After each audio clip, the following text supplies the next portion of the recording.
Hello बच्चों, आप सबका मेरे यूट्यूब चैनल सबकी पाठशाला पे स्वागत है। ठीक है, तो आज जो हम क्लास 9 का टॉपिक पढ़ रहे हैं वो हम पढ़ रहे हैं उत्तरी मैदान। ठीक है, जिसे नॉर्दर्न प्लेन इंग्लिश में बोला जाता है। ठीक है, तो इंग्लिश के सारे लेक्चर पहले अपलोड हो चुके हैं, ये हिंदी का 1 बाय 1 जो है वो स्टार्ट हुआ है। ठीक है, तो अब जो हमें सेकेंड क्लास मतलब सेकेंड टॉपिक पढ़ना है वो हमें पढ़ना है उत्तरी मैदान, जिसे नॉर्दर्न प्लेन कहते हैं। ठीक है, तो ये मैं आपको मैप में भी दिखाऊंगी। ठीक है,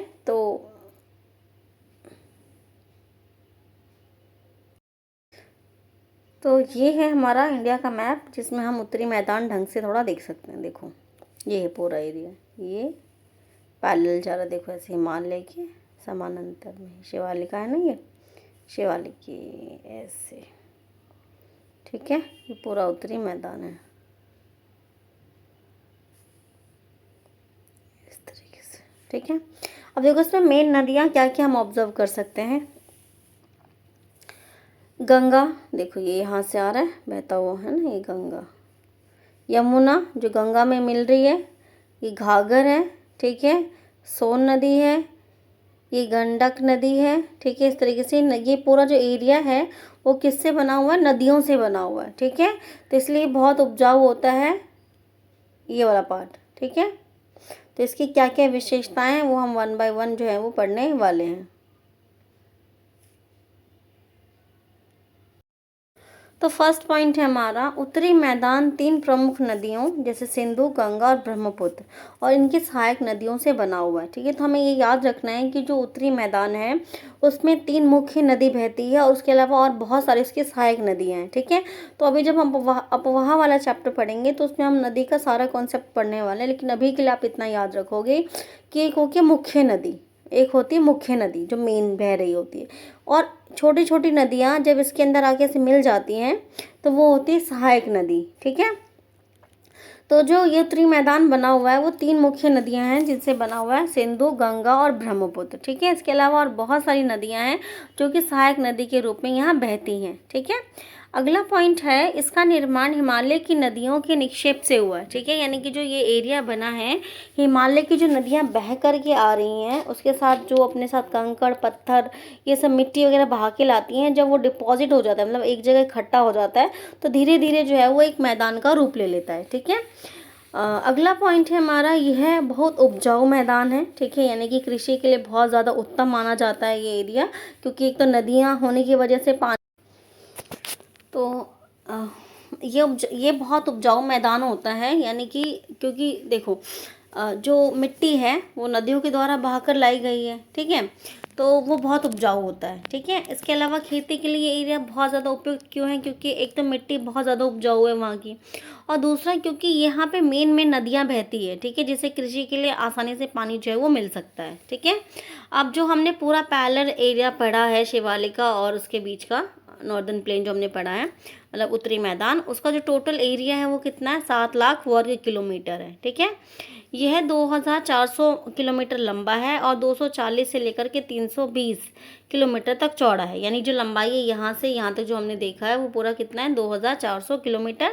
इंडिया का मैप अभी मैंने आपको दिखाया, और जो उसकी चौड़ाई है यानी इस तरीके से वो कितना है? लगभग 240 से लेकर के 320, यानी कहीं ज़्यादा कहीं कम। ठीक है, इसके अलावा ये एरिया जो है वो बहुत ज़्यादा आबादी वाला होता है, यहाँ पे जनसंख्या बहुत ज़्यादा पाई जाती है। ठीक है, क्योंकि लोगों के पास यहाँ पर काम करने के लिए मतलब रोजगार होता है, क्योंकि मिट्टी बहुत उपजाऊ है तो इसलिए आसानी से लोग क्या कर सकते हैं? खेती कर सकते हैं। ठीक है, समृद्ध मृदा आवरण होता है, यानी मिट्टी बहुत ज़्यादा उपजाऊ होती है, और पर्याप्त पानी उपलब्ध होता है। ठीक है, और जो जलवायु है वो भी कैसा है? अनुकूल है, यानी कृषि के योग्य है।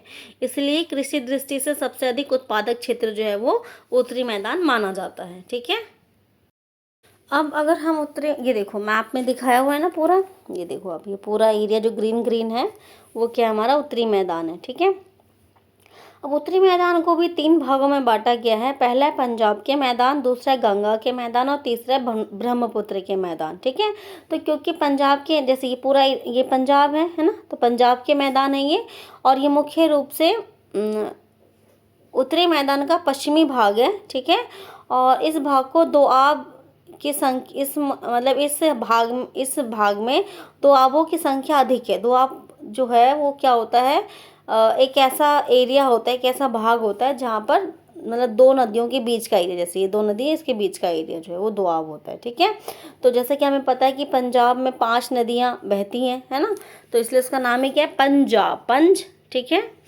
यानी 5 नदियाँ से मिलकर बना हुआ वो क्षेत्र है। ठीक है, इसके अलावा अगर हम गंगा के मैदान की बात करें, ठीक है, तो गंगा के मैदान जो है वो क्या है, जैसे गंगा तो मुख्य नदी होगी। ठीक है, इसके अलावा ये घाघर, ये मिसप्रिंट है, घाघर और तीस्ता नदी के बीच का एरिया है ये। ठीक है, ये पूरा गंगा नदी, देखो यहाँ पे गंगा, यमुना, ये सब नदी यहाँ पे बहती है। ठीक है, तो ये पूरा गंगा के मैदान है। ठीक है, इसके अलावा जो तीसरा है वो ब्रह्मपुत्र का मैदान, ब्रह्मपुत्र और उसके सहायक वितरिकाओं से बना, असम में स्थित है ये पूरा। देखो ये ब्रह्मपुत्र में, ये ब्रह्मपुत्र नदी के द्वारा बनाया गया ये। ठीक है, ब्रह्मपुत्र ऐसे बहते बहते आती है, फिर यूं एंटर लेती है इंडिया में ऐसे। ठीक है, तो ये ब्रह्मपुत्र का मैदान है। इसके अलावा उत्तरी मैदान की भौगोलिक आकृति में भी विविधता है। ठीक है, यानी वो देखने में भी क्या है, अलग अलग है। ऐसा नहीं कि पूरा एरिया जो है ये सारा सेम ही है, सेम ही इसके फीचर्स हैं, गुण सेम है, ऐसा नहीं है। तो इसको हमने विविधता के आधार पे 4 हिस्सों में बांटा है। ठीक है, तो 4 हिस्सा कौन कौन सा है, पहला है भाबर,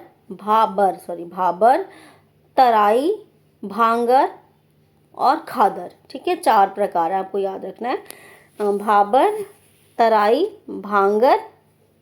भागर या भांगर और चौथा है खादर। ठीक है, तो पहला है हमारा भाबर। तो भाबर क्या है ये देखते हैं ज़रा। नदियाँ पर्वतों से नीचे उतरते समय शिवालिक की ढाल पर 8 से 16 किलोमीटर चौड़ी पट्टी की गुटिका का निक्षेपण करती है, जिसे भाबर कहते हैं। ठीक है, यानी जब नदियाँ शिवालिक से नीचे उतरती हैं, देखो ये शिवालिक है यहाँ पर, है ना, जब शिवालिक से नीचे उतरती हैं नदियाँ तो वो जो निक्षेप अपने साथ लेकर आती हैं, तो लगभग वो 800 कह रही बार 8 से लेकर के 16 किलोमीटर की एक पट्टी बनाती है इस तरीके से। ठीक है, जिसे क्या बोला जाता है, भाबर बोला जाता है। ठीक है, अगर हम तराई की बात करें तो भाबर के दक्षिण में सरिताएं एवं नदियां पुनः निकल आती हैं, नम और दलदलीय क्षेत्र का निर्माण करती, जिससे तराई कहते हैं। ठीक है, यानी जो सरिताएं सूख गई हैं, जिनका पानी दूसरी नदियों में मिल गया है, इस तरह से कई बार क्या है, जब नदी दोबारा बाहर ऐसे मतलब नदी का पानी दोबारा दिखने लग जाता है इस तरीके से कि नदी का पानी बह रहा है। ठीक है, तो वो जो एरिया जब मतलब पानी और मिट्टी जब मिलेगा तो क्या हो जाएगा, दलदल बनेगा। तो यानी ये क्या है, एक दलदली और नमी वाला क्षेत्र का निर्माण करता है, जिसे तराई कहते हैं। ठीक है, तो हमें बेसिकली क्या याद रखना है कि जो तराई है वो कैसा क्षेत्र है, नमी युक्त होता है, क्योंकि मिट्टी और पानी मिक्स हो जाता है तो गीला हो जाता है, और दलदल का निर्माण करता है। ठीक है, अब अगर हम बात करें भागर की, जिसे भांगर कहते हैं, उत्तरी मैदान का सबसे विशालतम भाग पुरानी जलोढ़ का बना है। वे नदियों के बाढ़ वाले मैदान के ऊपर वेदिकाएं जैसी आकृति बनाते हैं, जिसे भांगर कहते हैं। ठीक है, यानी कि बेसिकली है क्या ये भांगर पुरानी जलोढ़ मृदा है। ठीक है, जलोढ़ मृदा मतलब जैसे बाढ़ आता है ना, देखो खादर और भांगर में ना एक छोटा सा डिफरेंस ही है बस खाली, कि जैसे मान लो ये भांगर है आपका, ठीक है, भांगर की बात करते हैं हम यहाँ पे पहले, और ये है आपका खाद। ठीक है, तो एक बार जैसे नदी में बाढ़ आया, पानी यहाँ तक पहुँच गया पूरा। ठीक है, और मिट्टी अपने साथ वो नहीं लेकर आया, फिर जब पानी धीरे धीरे पीछे हुआ तो पानी पीछे आ गया और मिट्टी वहीं की वहीं जम गई। ठीक है, अब ऐसा हो गया। ठीक है, लेकिन ऐसा हर साल नहीं होता। ठीक है, मतलब 2 साल 3 साल 10 साल ऐसे टाइम पे जब होता है, तो वहाँ पर जो मैदान बना है वो कैसा बना हुआ है, भागर बना हुआ है पुराना, क्योंकि वो वहाँ पे हर साल बाढ़ नहीं आता। ठीक है, एक बार बाढ़ आया, वहाँ पर मिट्टी का निर्माण मतलब मैदान का निर्माण हो गया, हर बार वहाँ पर बाढ़ नहीं आता है, जिसकी वजह से इसकी मिट्टी जो है वो कंकड़ युक्त हो जाती है और उपजाऊ कम होती है। ठीक है, इसके अलावा अगर हम खादर की बात करें तो खादर में क्या होता है, हर साल मतलब लगभग हर बार बाढ़ आकर के वहाँ की जो मिट्टी है वो क्या हो जाती है, नई बन जाती है। जैसे मान लो ये एरिया है, नदी में पानी बढ़ा, यहाँ पर आ गया पूरा पानी, पीछे जब जाएगा तो पानी पीछे चला जाएगा, मिट्टी वहीं सेट हो जाएगी, नीचे जम जाएगी, ठीक है। अगले साल फिर ऐसा ऐसा ही हुआ, बाढ़ आई, पानी पीछे चला गया, फिर मिट्टी उसके ऊपर जम गई। फिर नेक्स्ट ईयर ऐसे ही हुआ। इस तरीके से क्या है, मिट्टी के ऊपर नई नई मिट्टी जो है वो जमती रहती है, और जो मिट्टी है वो नई हो जाती है, और नई होने की वजह से जो मिट्टी होती है वो बहुत उपजाऊ होती है, ठीक है।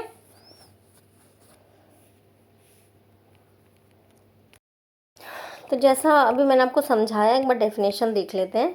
खादर बाढ़ वाले मैदानों के नए और युवा निक्षेपों को खादर कहा जाता है, ठीक है। इसका प्रत्येक वर्ष पुनः निर्माण होता है, मतलब हर साल बाढ़ आती है और मिट्टी नई हो जाती है, तो हर बार क्या है, पुनः इसका निर्माण होता है, ठीक है।